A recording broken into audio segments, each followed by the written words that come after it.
Welcome back to सुबह सवेरे पाकिस्तान। नाज़रीन, बात करेंगे सुबह बलूचिस्तान की, जो कि कुदरती वसाइल और ख़जानों से तो माला माल है, मगर अफसोसनाक बात यह है कि पाकिस्तान बनने से आज तक इस सूबे को हर शोबे में नज़रअंदाज किया गया है। ख़ास तौर पर अगर बात करें ख़वातीन की तो उनको भी बहुत ज़्यादा इसमें किया गया साइड पर। हाँ, इस मतलब हम सूबे की बात करें तो ख़वातीन हमें बदहाली का शिकार ज़्यादा नज़र आती हैं और बलूचिस्तान की ख़वातीन तमाम शोबों में आज भी बहुत पीछे नज़र आती हैं हमें। इसके बावजूद दरपेश हालात का मुकाबला करके अपनी सलाहियतों का लोहा मनवाने की कोशिश कर रही हैं। अनीता जलील का शुमार भी ऐसी बाहिम्मत ख़वातीन में होता है जो दुनिया को बलूचिस्तान का रोशन चेहरा दिखाना चाहती हैं। हमजा, वो तालीम समय बलूचिस्तान में मुख्तलिफ मौज़ूआत पर वीलॉग्स बनाती हैं। अनीता जलील बलूचिस्तान की पहली वीलॉगर ही नहीं बल्कि वो बलूची थिएटर और फिल्म इंडस्ट्री की एक मारूफ अदाकारा भी हैं। क्या बात है। अनीता का कहना है कि उनके सफ़र में कई रुकावटें आई, धमकियाँ भी मिली, लेकिन वो रुकी नहीं हैं और आगे बढ़ रही हैं और आज वो खुश हैं कि वो दूसरी लड़कियों के लिए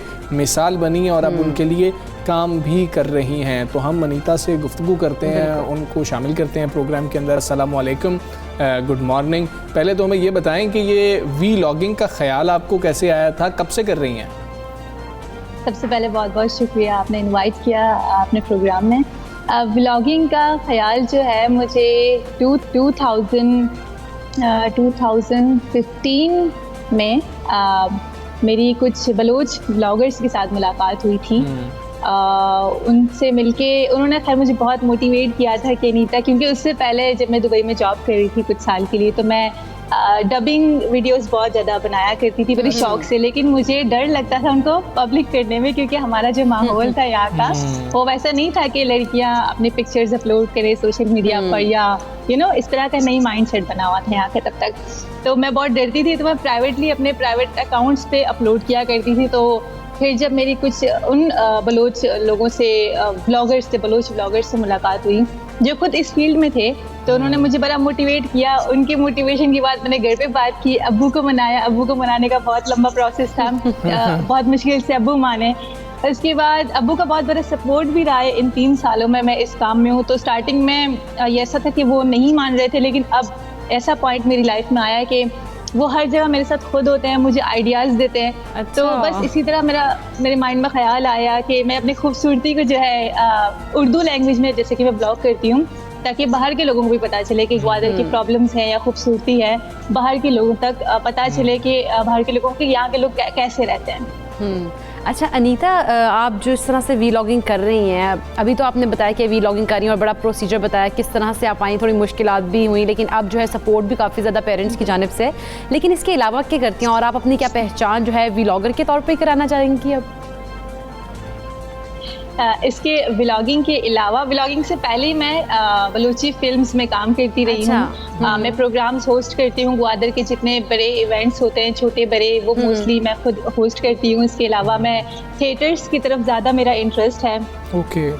मैं ज़्यादा से ज़्यादा थिएटर पे काम करना चाहती हूँ, क्योंकि थिएटर्स आजकल बहुत कम हो गए हैं।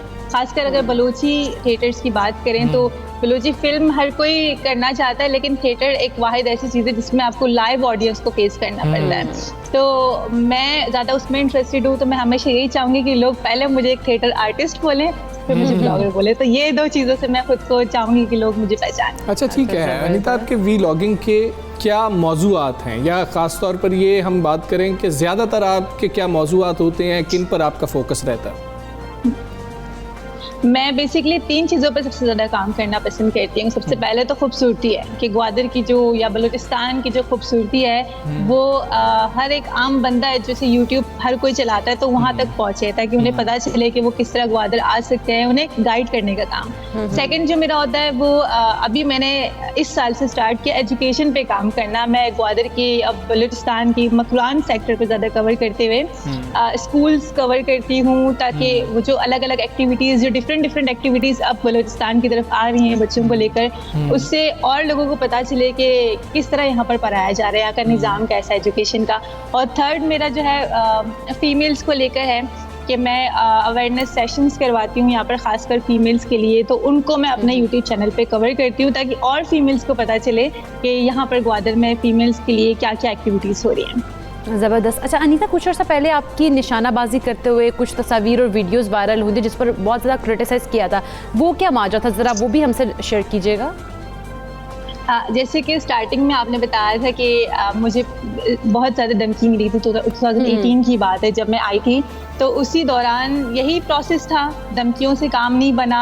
वो सब ऐसे नहीं है, लेकिन कुछ स्पेसिफिक लोग हैं जो नहीं चाहते थे कि जी, जी। उन्हें बेसिकली व्लॉग्स के बारे में आइडिया नहीं था कि वो क्या होता है, उन्हें लगता था कि ये एक बुरी चीज़ है, तो आपको नहीं करनी चाहिए, बलोचों का नाम खराब कर रही है, इस तरह के बहुत सारे कमेंट्स मुझे आज भी आते हैं। तो वो एक यही उसका एक पार्ट था कि जब उन्हें लगा कि मैं उस चीज़ से नहीं रुकी, तो उन्होंने ये सब चीज़ें स्टार्ट कर ली। इवन मेरा एक यूट्यूब चैनल भी इसी तरह सस्पेंड करवाया गया था, बहुत रिपोर्ट अच्छा। करवा कर 70,000 तक वो पहुंच गया था ऑलमोस्ट, और वो जो है सस्पेंड हो गया था। तो ये वही प्रोसेस है, रुकावटें जो है मुझे आज 3 साल बाद भी मैं फेस कर रही हूँ, और मुझे लगता है ये मैं आगे भी करती रहूँगी। अच्छा, नहीं है, लग करे आपको आगे ना फेस करनी पड़े। लेकिन अनीता, हमें ये भी बताइए, ख़वातीन के बड़े मसाइल हैं क्या? जब आप ख़वातीन के हवाले से वीलॉग बना रही होती हैं, आपने क्या देखा कि पहले शायद आपको उन मसाइल का उस तरह से नहीं पता होगा कि जब आपने बाकायदा तौर पर काम शुरू किया, मेजर मसाइल क्या हैं? बेसिकली यहाँ पर चीज़ें बहुत ज़्यादा हैं, जैसे कि फील्ड्स बहुत ज़्यादा हैं, अगर कोई नई क्लासेस होती हैं वो बहुत ज़्यादा है। यहाँ पर मसला ये था कि उन तक वो चीज़ें, वो इन्फॉर्मेशन नहीं पहुँच पाती थी। हालांकि यहाँ की ख़वातीन हर फील्ड में बहुत ज़्यादा आगे हैं, लेकिन सबसे बड़ा मसला यहाँ पर था कि उन तक वो चीज़ पहुँच नहीं रही थी। तो अब मैंने अपने थ्रू ये किया है कि अब ऐसी कोई चीज़ होती है, अवेयरनेस ख़ास तौर पे, वो मैं उन तक पहुँचाती हूँ ताकि वो उन चीज़ों को उनसे फ़ायदा उठा सकें। सही है। बाकी किसी चीज़ में यहाँ की फीमेल्स पीछे नहीं है, चाहे वो पॉलिटिक्स हो, चाहे वो फिल्म्स हो, चाहे वो कोई भी फील्ड हो। तो ख़वातीन को बस एक यही इशू था कि उन तक चीज़ें वक्त पे पहुँच नहीं पा रही थी, उन तक वो इन्फॉर्मेशन नहीं पहुँच पा रही थी वक्त पे। तो मैंने बस वो ज़रिया बन के काम किया यहाँ पर कि मैं उन फीमेल्स को इकट्ठा करती हूँ। अगर मुझे, जैसे अभी रिसेंटली मैंने समर कैंप कराया था ग्वादर में, और वो ग्वादर का फर्स्ट समर कैंप था डिस्ट्रिक्ट एडमिनिस्ट्रेशन की हेल्प से। उसमें 300 लड़कियों को हमने बुलाया था, और आखिरी दिन तक तो वो 300 से ज़्यादा हो गई थी, 7 दिन का था। तो इस तरह की मैं कुछ एक्टिविटीज़ कराती हूँ ताकि उनका कॉन्फिडेंस बिल्डअप हो, उन्हें और फील्ड्स की अवेयरनेस हो, क्योंकि यहाँ पर सबसे ज़्यादा आम फील्ड जो है वो टीचिंग है। तो मैं चाहती हूँ कि और फील्ड में भी लड़कियां दिखें, तो ये अपनी तरफ से मैं थोड़ा काम करती हूँ। अच्छा, ठीक है। अनीता, ज़रा ये भी बताएं कि सियासत में आने का कोई प्लान है, या शौक है, या दिमाग के किसी कोने में ये बात है कि सियासत में आना है? नहीं, पता नहीं क्यों मैं कभी खुद को इस चीज़ पे इमेजिन नहीं कर पाई कि मैंने सियासत में आना है। बाकी जो इश्यूज़ होते हैं ग्वादर के, वो मुझे लगता है कि मैं अपने सोशल मीडिया से हाईलाइट करने की कोशिश करती हूँ, तो अब वो मैं एक आम बंदा भी कर सकता है। तो अब मुझे लगता है कि सियासत, लेकिन मेरा ख्याल है कि अनीता, जिस तरह से आप बातचीत करती हैं, आपका बोलने का जो अंदाज है, उससे मुझे लगता है कि आप कोई बहुत बड़ा सियासतदान के जो है ना ओहदा संभाल सकती हैं, जिस तरह से आप बातचीत कर रही हैं। मसाइल की निशानदेही के साथ हल करने की तरफ चल पड़ेंगे ना फिर। मैं अभी तक तो खैर प्लान नहीं बना, लेकिन आपने इतना मोटिवेट किया क्या पता मैं अपना माइंडसेट बना लूं। ये जितना आपने सोचा था, हमें लग रहा था कि आप इस पे सोच रही हैं। खैर अनीता, बहुत शुक्रिया आपका, बड़ा अच्छा काम कर रही हैं आप सॉफ्टवेयर पाकिस्तान का बनी।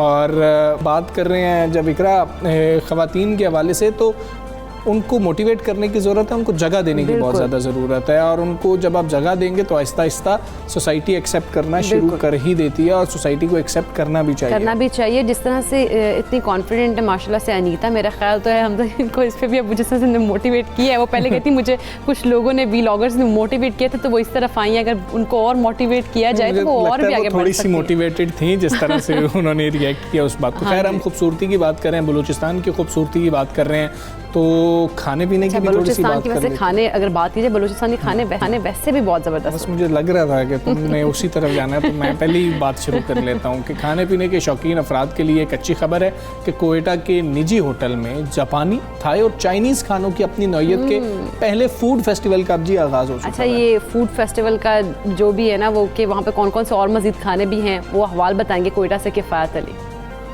अगर आप हैं जापानीज, थाई और चाइनीज खानों के शौकीन, तो आपको खुशामदीद है कोयटा के निजी होटल में, जहां अपनी नौयत के मुनफरिद फूड फेस्टिवल का आगाज हुआ है।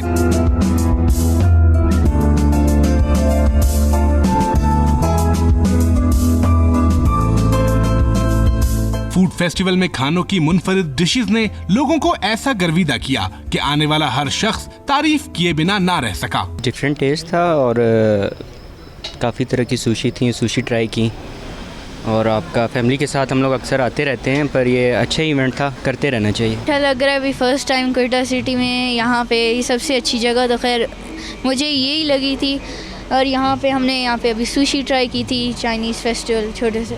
मुंतज़िमीन का कहना था कि पहली बार ऐसे मुनफरिद खानों का फेस्टिवल कोयटा में मुनक्किद हो रहा है और लोग दूर दूर से इनका लुत्फ उठाने चले आ रहे हैं। ये फर्स्ट टाइम लगा है जापानीज, थाई और चाइनीज इकट्ठे, तो कोयटा में कहीं भी ऐसा माहौल नहीं मिलेगा। लोग तो काफी एंजॉय कर रहे हैं, फैमिलीज आई हैं। खानों में स्टार्टर, मेन कोर्स और डेजर्ट की 100 से ज्यादा डिशेज रखी गई हैं। कैमरामैन आमिर हुसैन के साथ किफायत अली, 92 न्यूज़, कोयटा।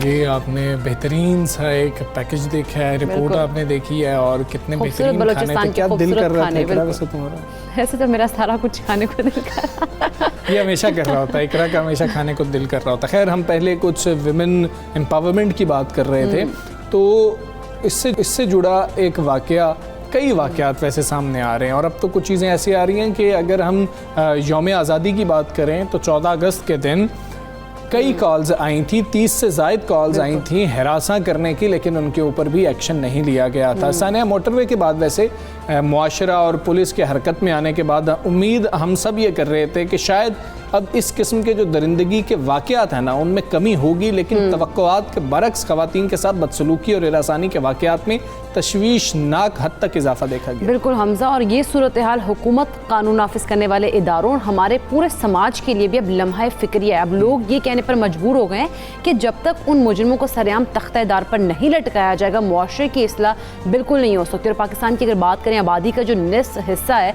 बल्कि निस्फ से ज़ायद जो हिस्सा है, वो ख़वातीन पर मुश्तमिल है, मगर जब तक वो मुआशरे में तहफ़्फ़ुज़ और इज़्ज़त महसूस नहीं करेंगी, वो मुल्क की तरक्की और खुशहाली में अपना जो किरदार है, फ़ाल किरदार है, वो भी अदा नहीं कर पाएंगे। बिल्कुल ऐसे ही है कि अगर आप किसी को लेवल प्लेइंग फील्ड ही नहीं दे रहे होंगे ना, तो आप कैसे एक्सपेक्ट करेंगे कि वो अपने पूरे पोटेंशियल से काम कर सक रहे होंगे। तो जब हम उनको वैसे ही वो जहनी तौर पर किसी तरह से जकड़ी हुई या फिर किसी तरह से परेशान रहती हैं, तो वो किस तरह से अपना 100% दे पाएंगी, ये भी हमें सोचने की ज़रूरत है। खैर, ये सारे वाक़यात जो हैं, इस पर वज़ीर आज़म साहब भी अपनी राय रखते हैं। उन्होंने क्या कहा, आपको वो सुनाते हैं।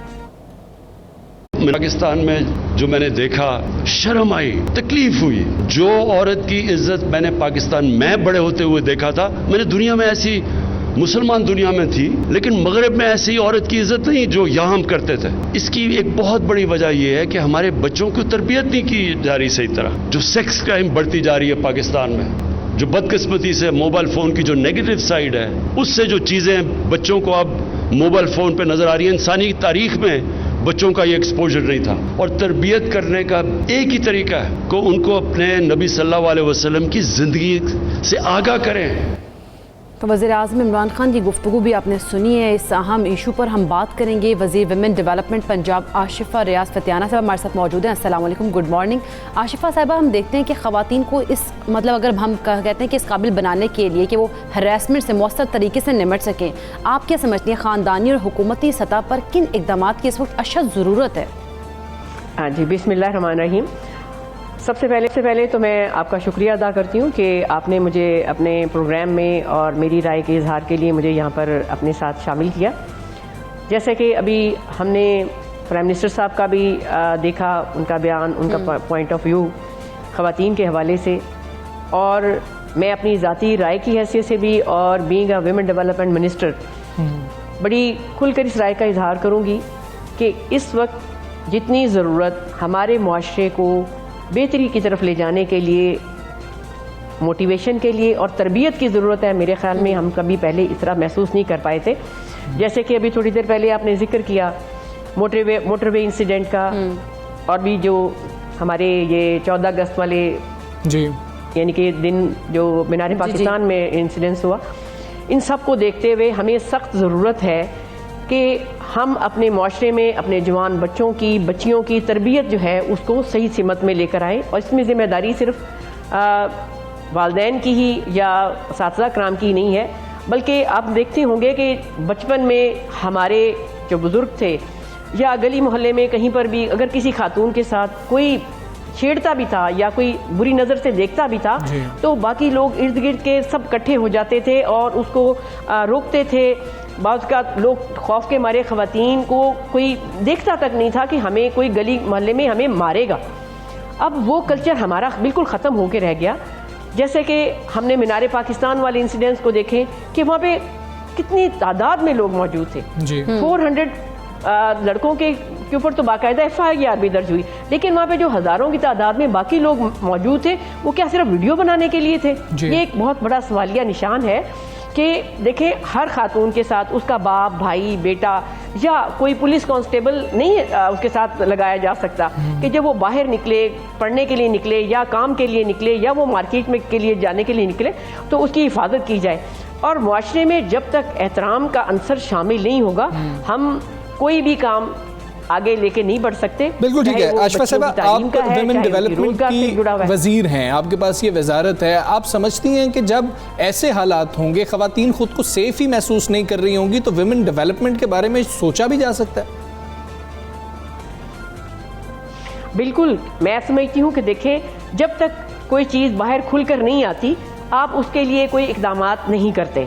और अल्हम्दुलिल्लाह से मैं देख रही हूँ कि हमारी गवर्नमेंट इस इंतहाई मैं समझती हूँ इन्हतात पजीर जो इस वक्त हमारी सोचें हैं या मुआशरे की जो राह सिमत इस वक्त दिखाई दे रही है उसके ऊपर बहुत ज़्यादा फोकस कर रही है। हमारे प्राइम मिनिस्टर साहब का भी आपने देखा है अच्छी तरह से, और हमारे वज़ीर आला साहब ने भी खुसूसी तौर पर टीम भी मुकर्रर कर दी है, हदायत भी जारी कर दी हैं। इसके ऊपर हम अपनी जितनी हमारी विमेन टास्क फोर्स है, विमेन प्रोटेक्शन अथॉरिटी है, हमारी सूबाई मुतसब हैं और हमारे जितने भी इससे चाइल्ड प्रोटेक्शन ब्यूरो के जो हमारी ख़वातीन हैं, हमारी बाकायदा तमाम पार्लियामेंटेरियंस MPs जो हैं उन सबको हम इकट्ठा कर रहे हैं और उनकी तजावीज़ भी ले रहे हैं। और इसको मज़ीद बेहतरी के लिए ख़ास तौर पर जो हमारा होम डिपार्टमेंट है, हमारे IG साहब हैं, हम सब लोग इस वक्त बहुत फोकस कर रहे हैं कि जब से जब आसान तरीके से इंसाफ मुहैया नहीं होगा, मुल्ज़मान को पकड़ा नहीं जाएगा, तब तक आशिफा साहब जिस तरह से हम देखें अगर आप जबकि हुकूमत में जबकि आपके पास मिनिस्ट्री है विमेन डेवलपमेंट के लिए, आपने क्या क्या इकदाम किए, कौन कौन से इकदाम किए गए विमेन डेवलपमेंट के लिए? सबसे पहले मैं आपको बता दूं कि विमेन डेवलपमेंट 2012 में बनाया गया। 2018 में जब PTI की हमारी गवर्नमेंट आई, हमारे वज़ीर आला साहब जनाब उस्मान बुज़दार साहब का खुसूसी फोकस रहा, तो हमारे डिपार्टमेंट का पहले इम्प्लीमेंटेशन फ्रेमवर्क ही मौजूद नहीं था जिसको हमने सबसे पहले जो है लॉन्च किया। फिर उसके बाद हमने डिजिटल ऑनलाइन मैगज़ीन जिसमें ख़वातीन के बारे में जो है हर तरह की इंफॉर्मेशन हुकूमती तरफ से जो की जाती है वो भी हम देते हैं। डे केयर्स जो कि बहुत ज़्यादा ज़रूरी है उन ख़वातीन के लिए जो कि जॉब के लिए बाहर आती हैं और उनके घर में उनके नन्हे बच्चों को संभालने के लिए कोई चीज़ नहीं होती, वो हमने 2018 से लेके अब तक हमने 221 बना दिए हैं और हर सतह पर हम इसको लेके जा रहे हैं। फिर उसके बाद वर्किंग वीमेंस हॉस्टल्स अथॉरिटी की तरफ हम आए ताकि ये जो मशरूम ग्रोथ है, बहुत ज़्यादा प्राइवेट लेवल पर आपने देखा होगा गर्ल्स हॉस्टल वगैरह बने हुए हैं, उनको हम जो है अपने साथ रजिस्टर्ड करेंगे, लाइसेंसिंग करेंगे और इससे ख़वातीन को रोज़गार भी मुयस्सर आएगा। फिर हम यहीं पर ही नहीं रुके, हमने इसको बहुत ज़्यादा सारे जो हमारे लेजिस्लेशन मौजूद थी ख़वातीन के हवाले से, हैरेसमेंट के लेके, इनहेरिटेंस के, उनकी गैप एनालिसिस जो थे हम उनको ठीक कर रहे हैं क्योंकि इम्प्लीमेंटेशन फ्रेमवर्क कमज़ोर होने की वजह से भी ख़वातीन को उनके मसाइल का हल नहीं निकलता। फिर हमारी टोल फ्री 1043 जो हेल्पलाइन है वो 24 घंटे 7 डेज़ अ वीक वो काम करती है। उसमें बाकायदा हमारे लॉयर्स हर वक्त मौजूद होते हैं जो कि ख़वातीन को उनके फ़ोन कॉल्स पर जिस किस्म का भी उनको मशवरा दरकार होता है, चाहे वो कानूनी हो या इंफॉर्मेशन का, उनको देते भी हैं। मज़ीद हमने ये किया है इस गवर्नमेंट में आकर कि पहले ये सिर्फ एक रेफरल हेल्पलाइन है, दूसरे इदारों तक हम उनकी राय या मसले पहुंचा देते थे लेकिन फॉलो अप नहीं था। हम अब इसको फॉलो अप भी कर रहे हैं ताकि हम इसको मज़ीद बेहतरी की तरफ लेकर आए। फिर विमेन डेवलपमेंट सेंटर्स अब हम हर यूनिवर्सिटी में बनाने जा रहे हैं। 4 यूनिवर्सिटीज़ में हमने इनके साथ MOU साइन किया है जिसमें CV बनाना, बच्चियों ख़वातीन के लिए ख़ास तौर पर CV बनाना, जॉब हंटिंग करना, सर्च करना, और इवन अगर इनको कोई साइकोलॉजिकल प्रॉब्लम्स हैं, बाज़ वक़्त आप देखते हैं कि हमारी ख़वातीन को अपना पॉइंट ऑफ व्यू, जैसे बच्चों ने अगर वो आगे पढ़ना चाहती हैं लेकिन वो अपने पेरेंट्स के साथ कम्युनिकेशन ही सही तरह से नहीं कर सकती, तो ये सारी चीज़ें हम बाकायदा इसको लेकर आ रहे हैं। और ये सिर्फ इस साल हमने 4 यूनिवर्सिटीज़ तक लेकर आए हैं, लेकिन 2021-2022 की जो ADP है ठीक है। उसमें तमाम डिवीजन की सतह पर और जहाँ जहाँ यूनिवर्सिटीज़ मौजूद हैं उन सब में हम ये वुमेन डेवलपमेंट सेंटर्स बनाने जा रहे हैं। बिल्कुल ठीक है। आशफा मज़ीद साहिबा, ये जो बहुत शुक्रिया डिपार्टमेंट- आपका। सुबह सवेरे पाकिस्तान से आप बात कर रही थी कि गुफ्तगू नाज़रीन आपने मुलाहिज़ा की है। हमने यहाँ पर एक ब्रेक लेनी है, ब्रेक के बाद वापस आते हैं। Stay with us.